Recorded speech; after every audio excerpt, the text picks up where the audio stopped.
again for another day in Bronie's world, and we're at Bronie's desk again for Super Saturday with my absolutely gorgeous, amazing look-alike, looks like Whoopi Goldberg to me, who I love, my dear friend, Dr. Lisa Singletary. Yeah, guess what? I'm a Whoopi Goldberg fan, and she's a great actress. But I tell you what, Dr. Lisa has that same smile, that same disposition, that same sense of humor. But she has the medical knowledge that we all are looking for. And today we are going to talk about, I believe, the microbiome, the gut microbiome. So, with no further ado, I'm going to hand it over to my sister act, Dr. Lisa Singletary. Oh, happy day, Bronie. Oh, happy day. Now we get started. I love that, how they did that. It's absolute. They just had their 30th anniversary of that movie. Yeah. How cool is that? Wow. And they did a reenactment of it, of that particular song. Saw it on Facebook. Wow. I shared it too, I think.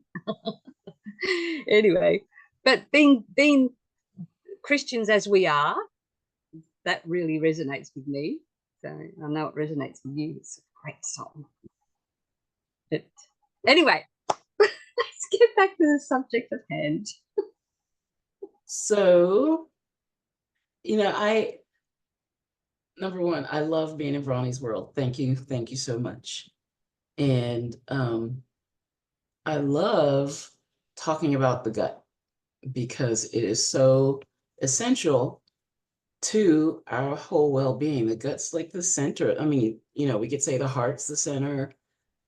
You could say a lot of things are central to our well-being, but the gut is fascinating.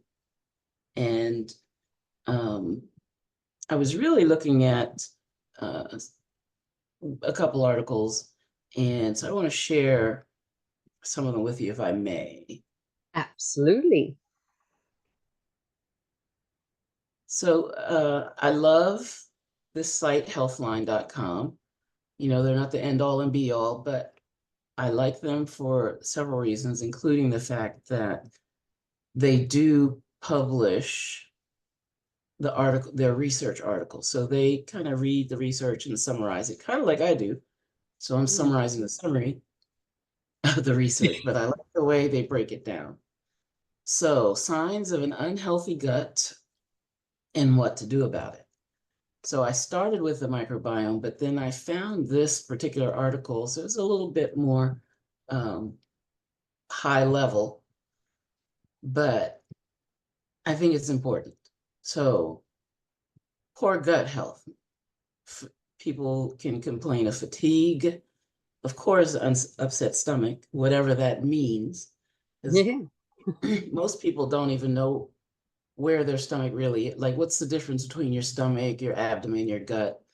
All these words we use for the same general area, but when I hear them, I think specific regions of the the alimentary tract or the gastrointestinal tract.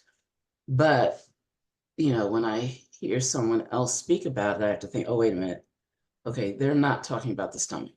They're talking about, so upset stomach. I used to go to Africa on mission trips and to Ghana in particular. And they have a term there. And thankfully, I worked with a nurse that lived there. So she really understood what the people meant. She could translate the English to English because Ghana is an English-speaking country, but they speak the tribal languages as well. But people would come to me, like I would set up a clinic there, and people would come to me and they would say, I have waist pain. And she's like, oh, well, she had to tell me what waist pain means. And it could be anything from an upset stomach to pain in the back, like the whole area of the waist could be symptomatic, so if sometimes it was a young girl, a teenager that was having waist pain. Well, she really had back pain because she was carrying this heavy load on her head all day, selling, oranges or water or whatever she had, Mm. uh, which, you know, I, I wouldn't have come to that conclusion without a little help from the nurse translating A little help waist from your pain. friend. So, upset stomach, that could be a lot of things, but it's waist pain, right? Skin conditions, autoimmune challenges. I was totally fascinated by the role of the gut and the immune system. Mm. And I think we're finding still even more about that connection. And so that holds my fascination. Probiotics, fermented foods, hydration, and stress management can help. Okay. So, I don't know how to get these ads out of the way. Wait, maybe if I move the Zoom controls, I'll put them down there. That's a little better. Okay, what is the gut microbiome and why is it important?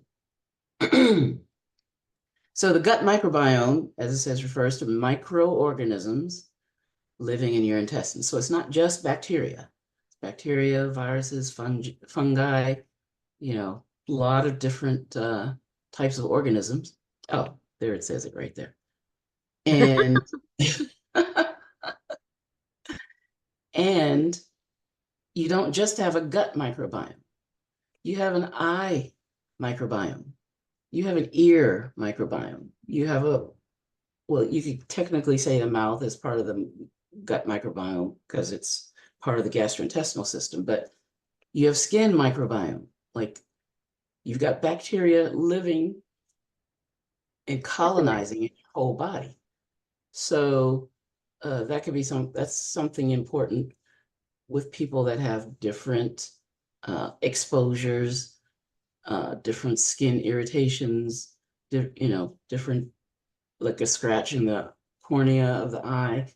So um, I like to use the term gut microbiome specifically because you got microbiomes all over.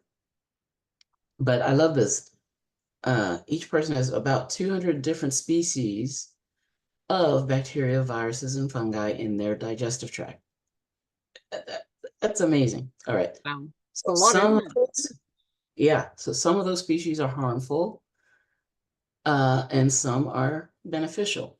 So I call them the microbiome wars. So when we say the good bacteria and the bad bacteria, uh, it's often a case where it's an imbalance of the bacteria. But with many people, because of what they eat or because of what enzymes they have that are active or deficiencies that they have, um, their ability to make strong enough enzymes to break down the food or taking in harmful substances, and we'll talk about a few today, um, they're setting themselves up for their good bacteria to lose the war, the microbiome wars. Hmm. So we want to pay attention to what's going to help the good bacteria and what's going to fight the bad bacteria and keep things in balance. So it's good to have a variety of bacteria in the gut because they duke it out and they keep everyone in check, right? When they're balanced. But when you take an antibiotic, you wipe out, your good bacteria as well as your bad bacteria, and things are unsettled. And that's why we recommend that you take a probiotic with your antibiotics. We used to say yogurt, right? But you want to take something that has multiple species we've got 200 species. So we want to be able to reseed the gut after antibiotics with multiple strains of good bacteria. Mm. All right, so having a large variety of bacteria helps to reduce the risk of many chronic conditions. So you might say, well, what does my gut bacteria have to do with diabetes? Or, I mean, it's easier to make a connection to irritable bowel disease. But what about psoriatic arthritis? Isn't that skin? How does my gut affect my skin? So we're going to take a look at some of that today. So how does it affect your health? We found links between gut health and mental health. We talked about that the other night, right? Yes. Mm. Autoimmune diseases. Now, Dr. Wallach, of course, tells us there's no such thing as an autoimmune disease. But these diagnoses get made. So how do the conditions get set up for the diagnosis of an autoimmune disease to be made? Because there's something going on in the body and it starts in the gut. Endocrine conditions, that's hormones, gastrointestinal conditions, cardiovascular disease, and cancer. So having diverse gut bacteria is very important for not only your physical health, but your mental health. So this picture's a hint. What is this? Get rid of Processed or all sugary those. foods. Processed and sugary foods may impact the good bacteria in your gut. And that's where I started today. So when we get to sugar, I actually have another article just to skim. So 7 signs of an unhealthy gut. And we will just go to the signs. We've talked about some of these things. So upset stomach. That could be gas. That could be bloating, which is also gas. Yes. Constipation, diarrhea, heartburn, and many more, right? Because when you talk about irritable bowel, that's a whole nother level of gut discomfort. High sugar diet. That's where I started today. A diet high in processed foods and added sugars can decrease the amount of good bacteria and diversity in your gut. Research suggests that eating too much sugar may lead to increased inflammation throughout the body, which can be a precursor to several diseases. Now, we didn't see this kind of information in the literature not too long ago, right? No. This was not the common discourse that sugar could be connected to cancer or sugar could be connected to inflammation and diseases. But the evidence in some cases is overwhelming. And so the tide of the general discourse of what is health, what are healthy things to eat, what are healthy ways to live, it's starting to make a shift towards some things that we've been talking about for decades, right? That Dr. Wallach has been teaching us for decades. So unintentional weight changes, that could be weight loss from malabsorption. Your gut lining doesn't absorb the nutrition that you're taking in. The weight, or this is huge, insulin resistance or increased inflammation. Sleep disturbances. Yes, I think it's an easy correlation on one level of how can your gut affect your sleep. People that have nightmares sometimes will say, oh, that was the steak that I just ate, before sleep or something. Like they know that they've done something, they've eaten something that upset the balance of the gut, and that affected their dreams, their sleep state. It's interesting. Amazingly, the gut produces neurotransmitters that, because there are nerves in the gut that make the make peristalsis happen, because you have to have extreme coordination of the gut nerves and the gut muscles so that the peristalsis goes along as it should, and it's not interrupted, and it's smooth, and we're not getting backups and things like that.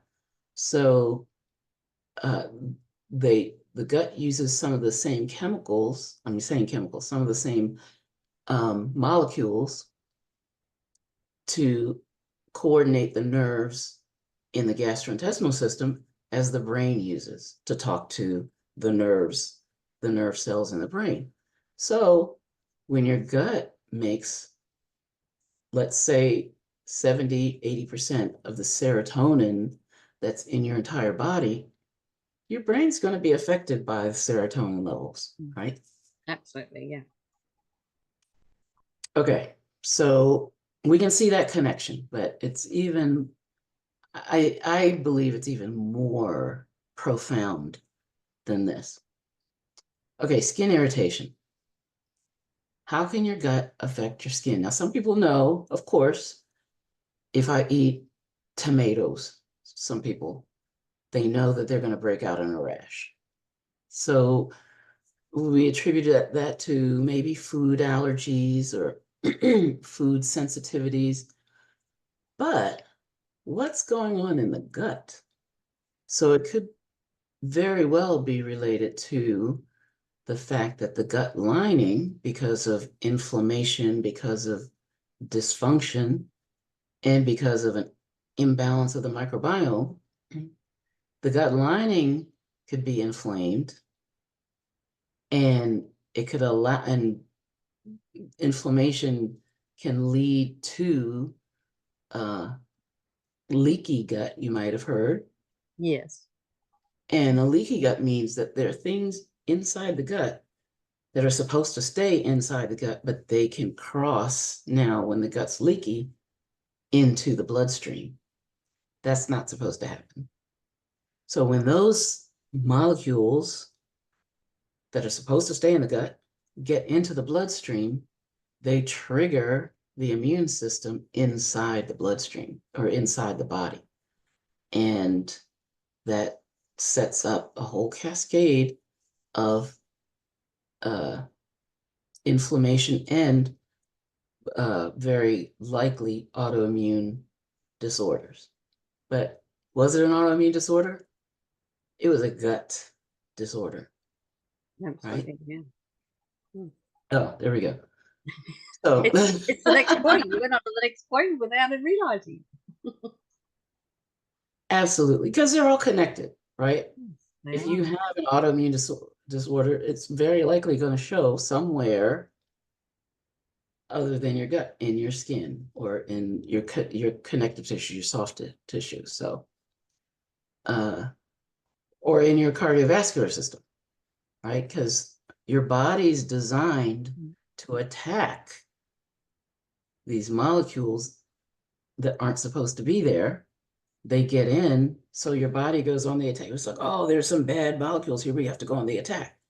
Now, we used to think the autoimmune system was, or that autoimmune diseases came from the body attacking itself, quote unquote. But what it's really doing is attacking these invaders that crossed a leaky gut and got into the tissues of the body and into the bloodstream and triggered an immune response that, those substances shouldn't have even been able to be in the tissues of the body. It should have stayed in the gut, but the leaky gut let them in. Yeah. Well, so fix a leaky gut. Fix the leaky gut. So food intolerances. This is different than an allergy, but you can be just as miserable with a food intolerance. So, lactose intolerance. How many times have we heard of lactose intolerance? A lot. But I know people who were lactose intolerant. They couldn't take dairy at all. They changed their diet. They got rid of the gluten. They got rid of the oil. They got rid of the bad foods. And we have an awesome list of the bad foods. And they gave themselves the nutrition program to help not only build their gut, but to build their whole bodies back. And they can now eat dairy. Now, I'm not saying they should, pile the dairy on No. because, you know, anything out of balance can cause problems. But when I was in medical school, we didn't have any cases where we were taught that people who were lactose intolerant could become lactose tolerant, right? We didn't know that this was just a consequence of a leaky gut, which could be a consequence of not having the right enzymes to digest the food or eating the wrong foods. Like there's so many things that we can just address and make better with better food choices and with getting the supplementation that the body needs. So Awesome. I love it. What did you say? I said it's awesome that we can reverse that for people. I've seen it. I've seen it happen, but there are still a lot of people out there who just will not, sort of explore it Yeah. to find that they can not have that irritation or food intolerance anymore.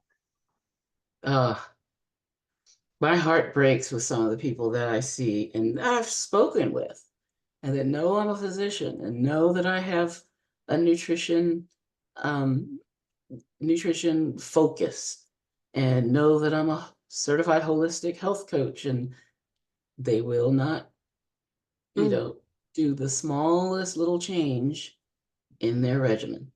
that's right. So they suffer the consequences, and it breaks my heart. But They do.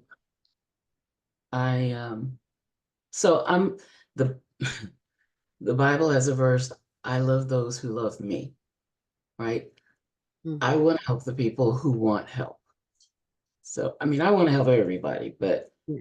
I, uh, I spent a lot of energy trying to convince people that I could help them and to try what I have to help them. And that was, they're the same or worse, maybe, but that was a lot of energy on my part that I could have used to help someone who Who really actually wanted wanted to help. help? Yeah. Yeah. Yeah. So, but I mean, it's so simple. Cut out the bad foods, get the 90 essential nutrients, throw in some antioxidants, bang, bang, bang. Maybe do some extra things to heal the gut, the probiotics and whatnot, but uh, it's so simple that I mean, I have a neighbor who's in the hospital right now because she can't absorb nutrition, and Mm, that's sad. I um I I didn't badger her, but I know I talked to her like 4 years ago when we were neighbors, and I found out some of her issues, and I gave her samples, and but I gave her dogs, and her dogs loved it. Her dogs loved the treats, but I you know couldn't. So anyway, it breaks my heart. She wasn't prepared at that time. Maybe she might listen now. Who knows when she gets home? Miracles can happen. Absolutely. I'm saying that, I mean, she literally looks like a skeleton now. And Mm. she was a vibrant, beautiful young woman just a few years ago. So, but yes, that's just what it would take. It would take a miracle. Yeah. And they do happen. And I'm so glad about that. So, Mm. 7 things you can do. Lower your stress levels. Why does stress uh, affect your gut? Well, you've got hormones. Your body reacts to stress with hormones, and the hormones affect your gut. So, how do you lower your stress? Meditating, walking, getting a massage, spending time with friends or family. Somebody's I'm going going to to spend see time with family. family. Essential oils, limiting alcohol intake, laughing. You remember laughter is the best medicine? Absolutely. That's something I've known all my life. Yeah. Amen. So get enough sleep, uh, eat slowly. Oh, that's how many people were told? How many times were you told chew one bite for each tooth? So we chew everything 32 times before you swallow it. That's what we used to, that's what I was told in elementary school. Um, Unfortunately, our lunch period was not long enough for me to chew every bite of food It 32 sort of kind times. of makes it a little bit of a mockery of it, doesn't it? When, eat your food slowly, do this, but you don't give us time to do that. Yeah, but it makes so much sense because if you break down these big particles of food in the mouth with the Mm. teeth, which is just what they're for, then in the stomach, it doesn't have to work quite so hard to break them down. And it gets And your stomach acids ready to accept that food as well. absolutely. So, I mean, it's all, everything's related. Everything my mother told me was true. Mm. And it Because if the used to get, stomach acid's not ready to accept it, it takes longer to digest.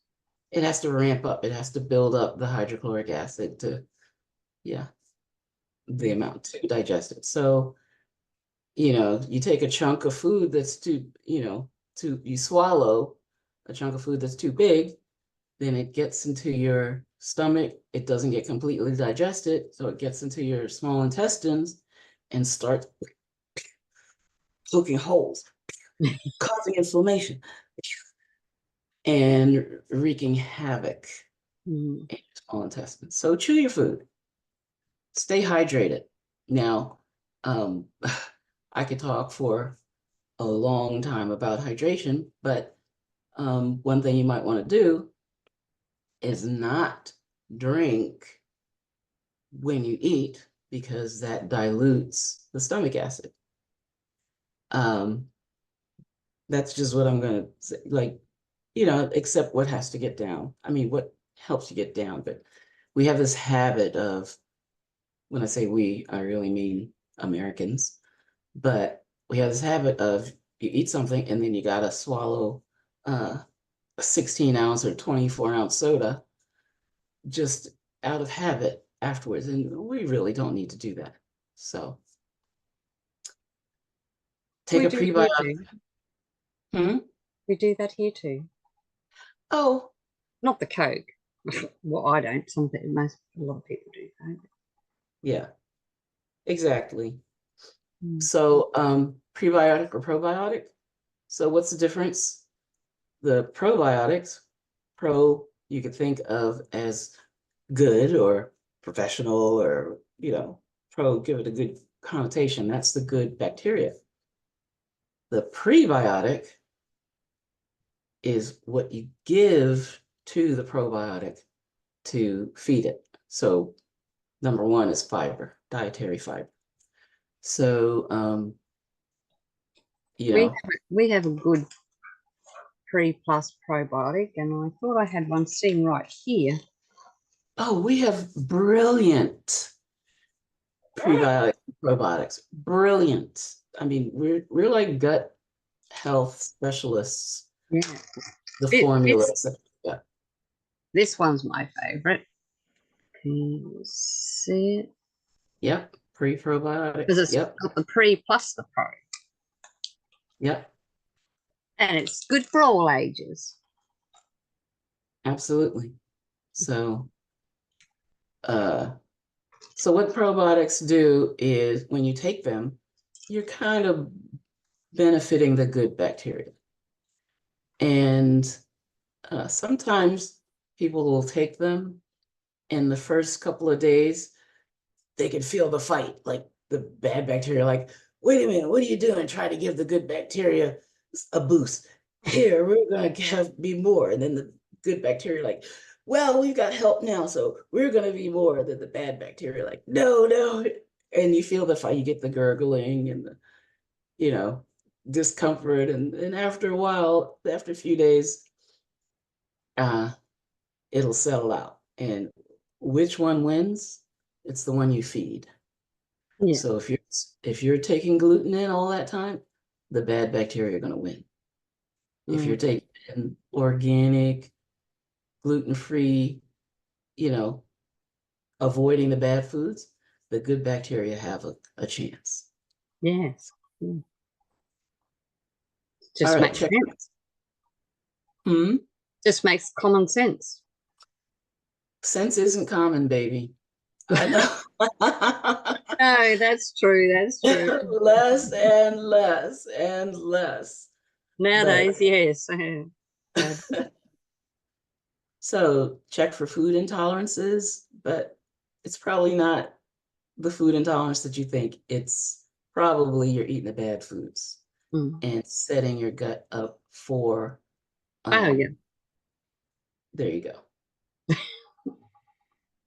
Let's just tell it like it is. It's you failed your gut. Yeah. So let it down. The common or the general consensus is you eliminate the trigger foods and you do these elimination diets and things like that. But if you get the gut fixed, can I say that? No. If you nourish and support the gut and stop the bad foods, then these trigger foods may not trigger you anymore. So and your gut will fix itself. That's the idea. You may see a positive change in your digestive health. That's a good way to say it.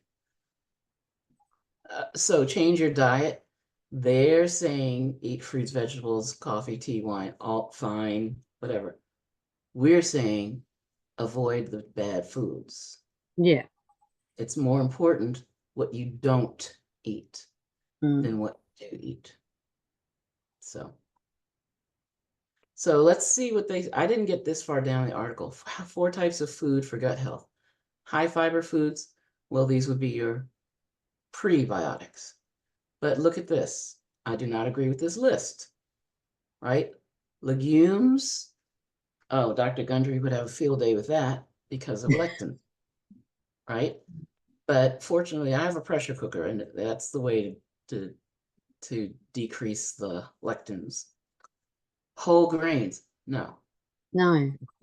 Gluten-free grains. So I have instructed my AI, if I'm writing an article, and AI will give you its opinion on things.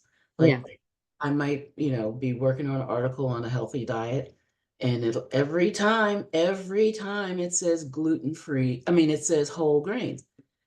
And so I have trained, now you can train your AI. You can give it instructions like never say this or always say that or whatever. And so I have programmed mine to say, whenever you see whole grains, substitute gluten-free grains. Yeah. And guess what the AI said to me? Oh, that's an excellent strategy because many people are sensitive to gluten. I'm like, I didn't ask you to have an opinion. No, but it gives it to you anyway, I noticed. Oh, that's a good idea. Now it didn't go as far as to say, I'm going to do that now from now. But done. That's my approach with with programming or training the AI that I use. And actually, I really do prefer to do my own Yeah, writing, I'm a bit the same. Mm. but I will use it for an outline, something like that. And even in the outline, I'll say, no, you know, gluten-free grains. So anyway, Yeah.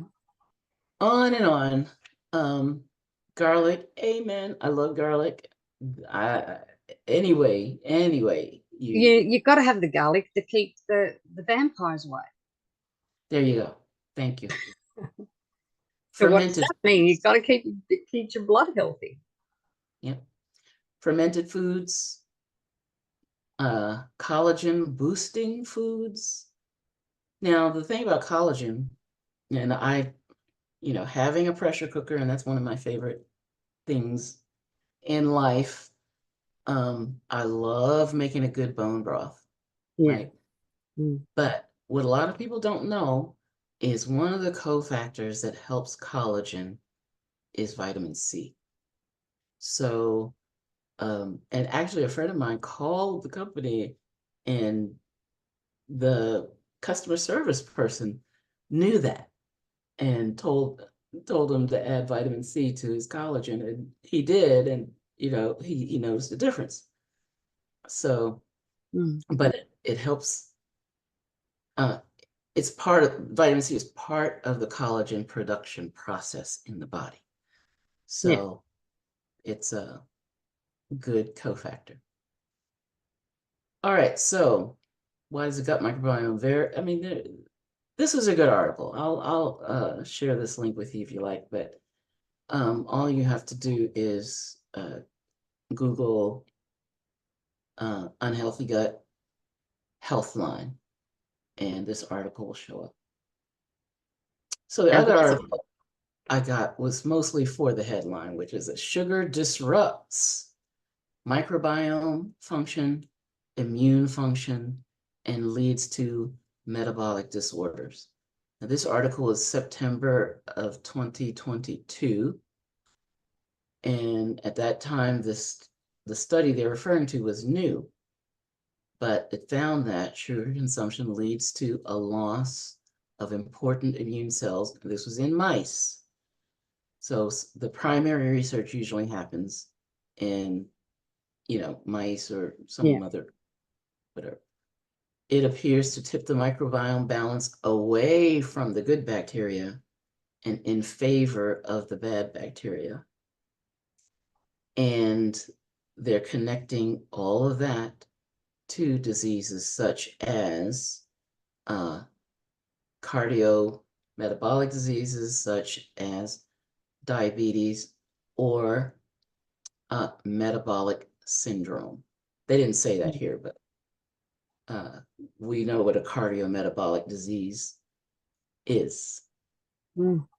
It's funny. So Doc Waller's been talking about all that for decades, decades. and the That's medical society is still catching up. They still haven't got there, not fully.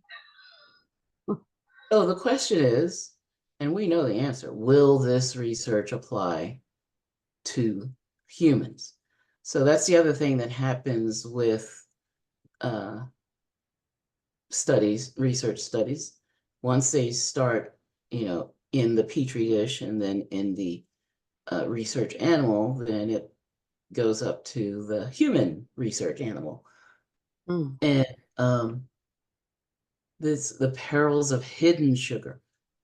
Please Google sometime uh, a list of hidden sugars. You'll be shocked by how many names um, can be used on an ingredient panel when it's really talking about sugar.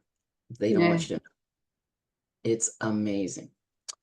So, how to maintain your microbiome? Well, we talked about the main thing. The main thing is um, avoiding the bad foods, chew your food, and then get all the basic nutrients that the body needs. Awesome. So Awesome. that's where my research led me today. It's so often it leads me back to the gut because, sugar is not on the bad food list, or it wasn't on the bad food list. Um, they may have revised it to add sugar to the bad food list, but I used to write it in, like a write-in candidate for an election. I would write in sugar on the bad food list because it does so much to the immune system. And now we find it does so much to the microbiome. Yeah. I always thought it was on the bad food list. It could be just one of those. Anyway, I'll have to go back and have a look because you sort of kind of just know that it's bad. Yeah. Well, But then again, people that doctors are still trying to tell you that you shouldn't have salt either. I know it. I saw And that today. salt's important. I mean, what's the first thing they give you if an ambulance comes or a you go to hospital? Well, speaking of your stomach acid, it's made from hydrogen chloride, HCl. Well, the Cl comes from the salt, NaCl. So if you don't have enough salt, you don't have enough chloride for the hydrogen for your stomach acid. So there you go. That cycle will start all over again. Yeah, exactly. So, but I mean, then there's salts and there's salts too. So you need pure salt. You need salt that hasn't been Traveled. yeah, that had things done. And believe it or they do things to salt you wouldn't have think, and God talks about the salt of the earth in the Bible, and why are you wrecking it? Just pure There salt, you go. Himalayan salt, sea salt. Anyway, but I don't know how you can miss it, but they do make artificial salt. Yep. Missing the minerals, putting in who what unknown toxins are getting in there. Absolutely. I saw a while back now, probably could be a year ago, where they're making artificial eggs and people are eating them and don't realize that they're artificial and can't figure out why they're not getting the benefits, and they're getting upset that these eggs are made out of resin. Man, don't think we're meant to eat resin. Absolutely. It's just quite sad that you have chickens of your own. There you go. That's it. And they love minerals. The blooming minerals. Chickens love to scratch it and get Yeah, the you get get the all the goodness nutrients out of there. it. Yeah. Well, Dr. Lisa, look, as usual, as always, very informative. You always find the most amazing articles, and I'm thinking, where the heck did she find these all? And then, sort of, but then again, with research, it's what you type in, isn't it? Because Google doesn't always give you what you're actually looking for.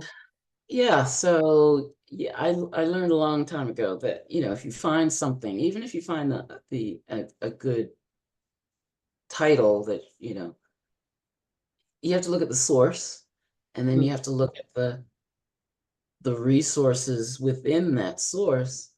And sometimes I'll track a resource like, 3, 4, 5 times back to, and then that's when I find, okay, this is how they actually did this research, or this is what the Yeah, real research said. And it's like telephone, when it goes through so many um, channels. publications, Yeah, then the they can Chinese get, whisperers, yeah, exactly. like that. Yeah.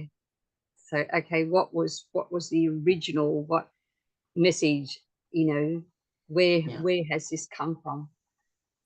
And this is why I like to always refer back to Dr. Joel Wallach, and his books, because he's done the research, and he still to this day not only is the man behind most of the research, even the research that the medical world are doing now actually can be linked right back to Doc Wallach's original findings in everything he's done, and it beggars my belief that people either haven't heard of Dr. Joel Wallach or just brush him off as a nobody, but he's the man behind collagen and standing collagen on his peptides shoulders. and selenium, all the benefits of all these things.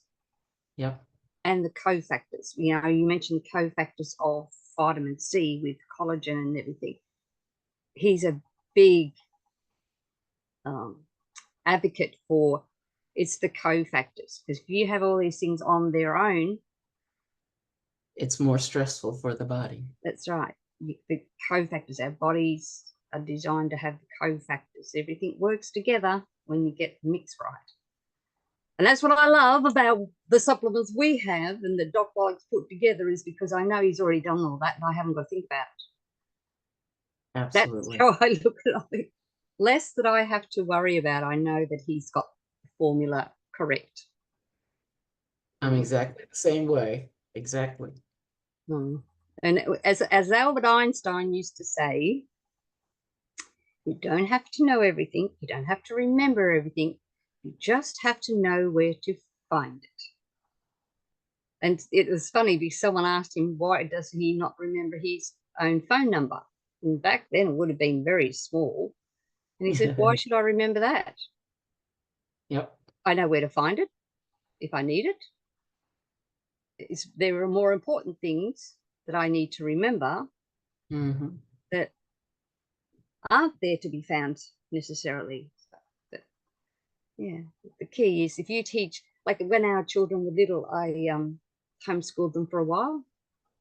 And even before I started homeschooling them, I was talking to some teachers. So I said to them, I teach our children where to find it. I don't show them the answers. I don't give them the answers. I show them where to find it and how to research it. And they said, that's really good. That's actually the best thing you can do. That's the best education you can give anyone. Don't tell them the answer. You don't need to tell them the answers. Just how to do the research and how to find it. Oh yeah, I loved the Encyclopedia Britannica. Yeah. Oh, I loved it. That's probably one of the overlay inserts of the human body. That's probably I one. know, weren't they good? I'm a doctor. I still have somewhere here, in amongst all our books, I've got so many books, they're not even all in one place, of my parents' originals of that. Wow. I don't know how I ended up with them, but anyway, somewhere along the line, they got to my house, because my parents both are gone, but I loved it. That was fascinating to me. Yes. Still is. All right. Well, thank you very much for a very informative article again today, and information and the microbiome. And if you're anyone out there listening to this, you want to know what Dr. Lisa and I use to help our microbiome, because we've got a few different supplements that help, including one that's actually called Ultimate Microbiome. So no guesswork there. And the Pre-Plus probiotics that we use that have the cofactors, that have nothing artificial in it or natural, then just get hold of one of us and we will lead you to that. And with no further ado, we will leave this session at this point in time. And as I ask you all nicely here in Bronie as well, to stay safe, stay informed, be empowered, but do not live in fear, my friends. When you're looking after your microbiome in your gut, then you too most definitely will be beautiful, powerful, brave, and whatever else, because I threw myself out. Anyway, all right. Well, thank you all for coming, and we'll catch you again tomorrow here in Bronie Talk. God bless you all, Mwah. and we will say goodbye. See you tomorrow, wherever I can find the stop button.